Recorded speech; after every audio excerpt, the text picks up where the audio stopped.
जय श्री कृष्ण। राधे राधे। प्रभु नंदकुमारो मे स्वामी वृषभानुजा कृतार्थम कृतार्थम न संशय।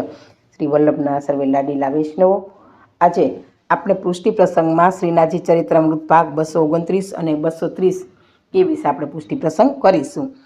હવે આગળના પ્રસંગમાં આપણે જોયું કે રૂપમંજરી છે શ્રીનાથજીને ભોગ આરવવા માટે આવી હતી। હવે એની વાત આપણે આગળ પ્રસંગ ચર્ચા કરીએ। વૈષ્ણવ, તો શ્રીનાથજીએ કડીનો રોષ શાંત પાડવા માટે એક અદયદાન આપ્યું। મંજરી, તારા હાથે મને આરોગવાના તારા મધુર પ્રેમના સ્પર્શથી મારી સુધાને પરમ તૃપ્તિ થાય છે, એમ શ્રીજી બાવા મંજરીને કહે છે। હવે મંજરી તો જાણે આમ જાદુ થયો હોય તેની જેમ શ્રીનાથજીને આરોગાવતી જાય છે અને સ્વપ્નમાં પડી ગઈ કે હું આ સ્વપ્ન જોઉં છું કે સાચું છે, શ્રીજી બાવા મારા હાથથી આરોગે છે, એટલે એવા સ્વપ્નમાં પડી ગઈ। તો સ્વપ્નમાં સરી પડેલી રૂપમંજરી ચમકીને એકદમ ભાનમાં આવી ગઈ। જે વાત ફક્ત સ્વપ્નમાં જ આજ સુધી શક્ય હતી તે આજે સાક્ષાત સાકાર થઈ રહી હતી। અને એ સમજમાં આવતા જ એના મુખનો રંગ પણ બદલાવા લાગ્યો અને બંધ કડી પણ ટટાર થઈ ગઈ કે કંચન થાળમાં પીરસેલી સામગ્રીમાંથી એક એક સામગ્રી ઉપાડીને એ અતિશય મધુર આગ્રહથી શ્યામસુંદરને આરોગાવા લાગી। શ્યામસુંદરના પડતા જેમ શ્યામસુંદર ના પાડે છતાં પણ રૂપમંજરી ઉપર હાથ ધરીને સમ આપતી જાય અને આરોગાવતી જાવ। જો વાલા વૈષ્ણવ, રૂપમંજરીનો ભાવ શ્રીજી બાવા ના પાડે છે કે હવે ખૂટશે નહીં, છતાં પણ આગ્રહ કરી અને સમ દઈને રૂપમંજરી શ્રીજી બાવાને ભોગ આરોગાવતી જાય છે। મીઠા મધુરા આછા રસવાળા માદક હાસ્ય કટાક્ષ વેરતી જાય અને પ્રભુને તૃપ્ત થતા જોઈને પોતે પણ તૃપ્તિ અનુભવતી જાય। રૂપલી, નયનો દ્વારા વાત કરતી રહીશ કે જીભને પણ થોડી તસદી આપીશ। તે સિદ્ધ કરેલી સામગ્રીનો ભોગ તો હું આરોગી ચૂક્યો, હવે તારા મંજુલ સ્વરને પણ આજે મન ભરીને માણી લેવા દે।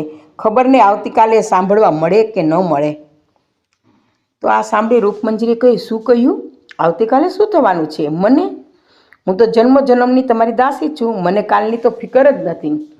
તેમ છતાં આજે મન ભરીને જીવી લે, આવતીકાલ કદાચ આજ જેવો સુહામણી સુખદ ન પણ હોય, એમ શ્રીજી બાવા મંજરીને કહે છે કે કાલે કદાચ આવી સુખદ પળો ન હોય।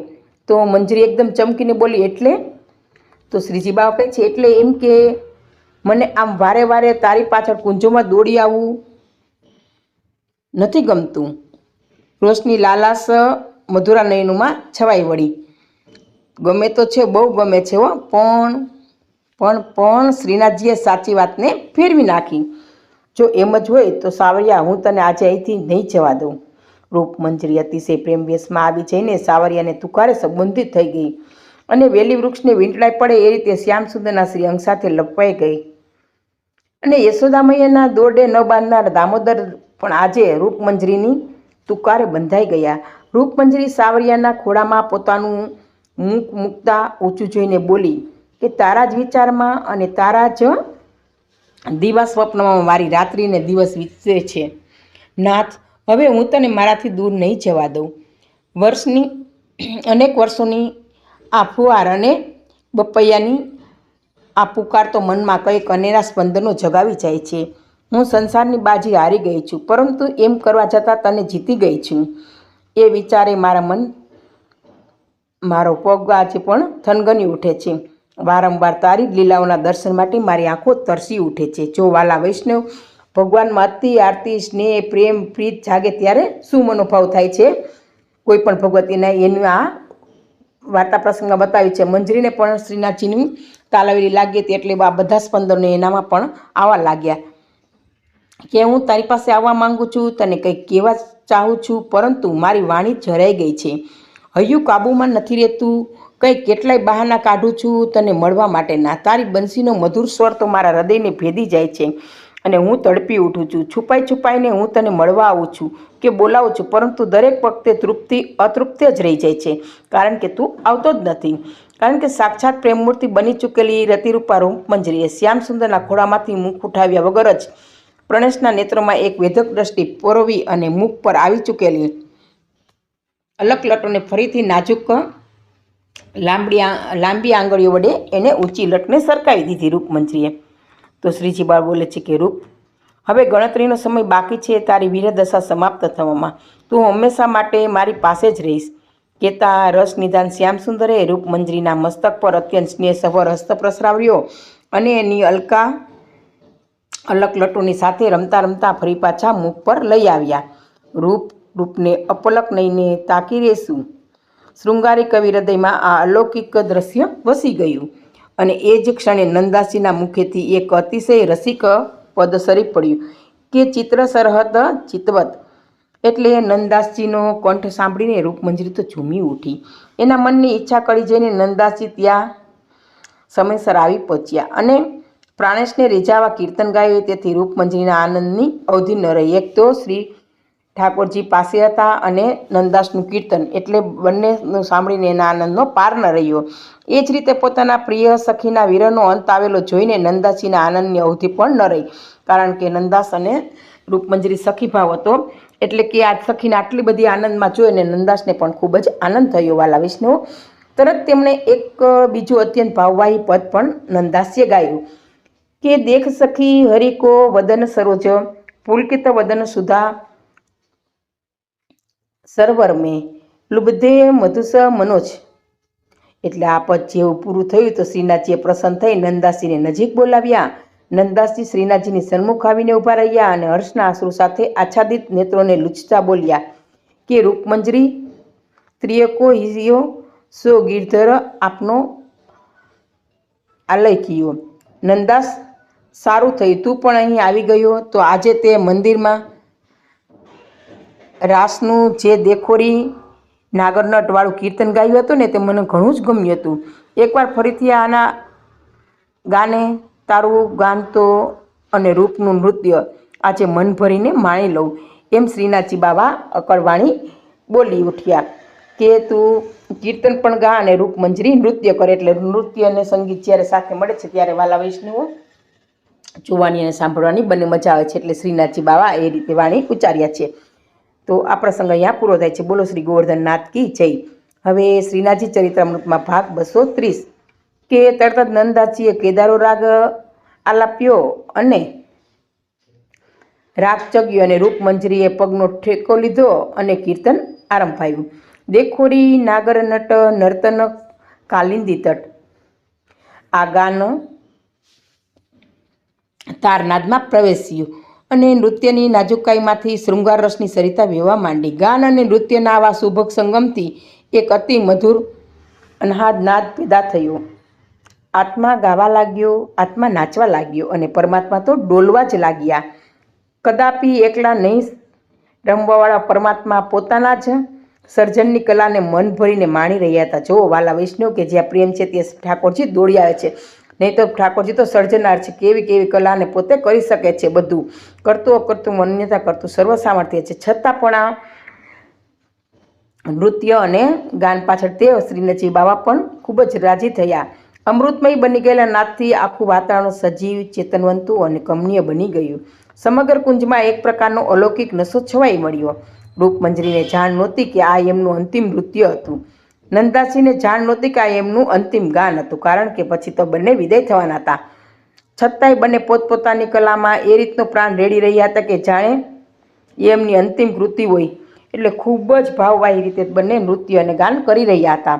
મેઘના વાદળો ઘેરાઈ આવ્યા. વાતાવરણમાં અલૌકિક નશાની મનોરથ તો ભીનાશ હતી જ, પરંતુ એમાં અમી છાટનાની ભીનાશ પણ ભળી ગઈ. શૃંગાર રસના ઉદ્દીપન માટેના તમામ પરિબળો અત્યારે કુંજમાં એકત્રિત થઈ ગયા હતા. એટલે એક તો ઠાકોરજીની કુંજ હતી અને તેમાં નૃત્યને ગાન ચાલુ હતું. એટલે શૃંગાર રસ પૂરેપૂરો ત્યાં વાલા વિષ્ણુ થઈ ગયો અને કુંજમાં ખૂબ જ ભાવવાહી વાતાવરણ બની ગયું અને નંદાજી પણ કીર્તન ગાવામાં મગ્ન થઈ ગયા. આત્માને ગમે એવું જ બધું હતું અને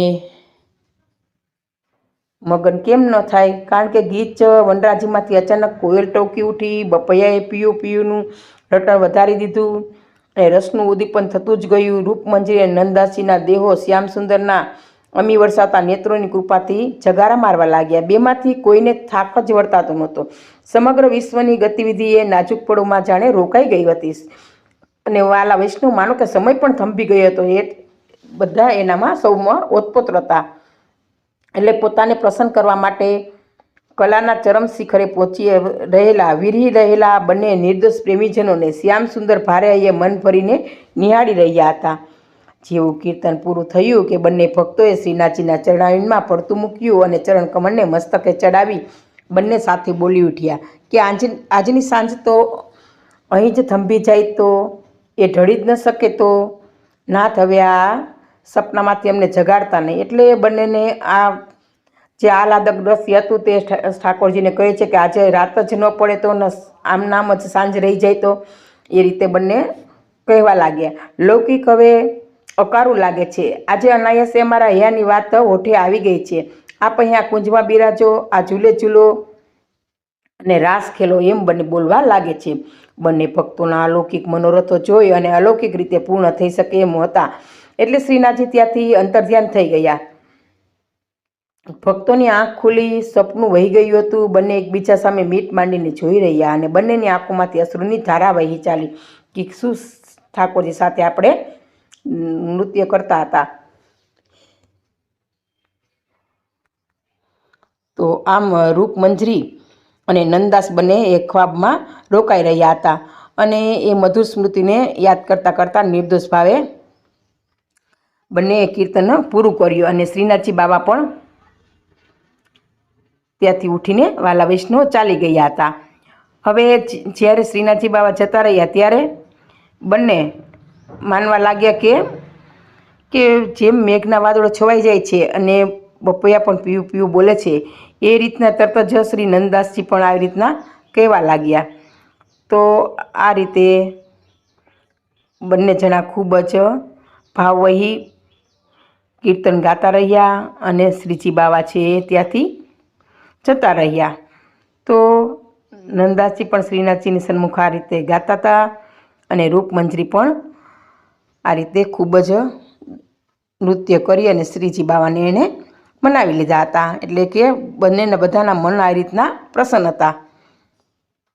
હવે જ્યારે શ્રીજી બાવા જતા રહ્યા ત્યારે રૂપમંજરીને એમ જ લાગ્યું કે આ કીર્તન પૂરું થઈ ગયું છે અને હવે આજની સાંજ છે એ અહીંયા જ થંભી જાય તો એવું એને મનોમન થવા લાગ્યું હતું.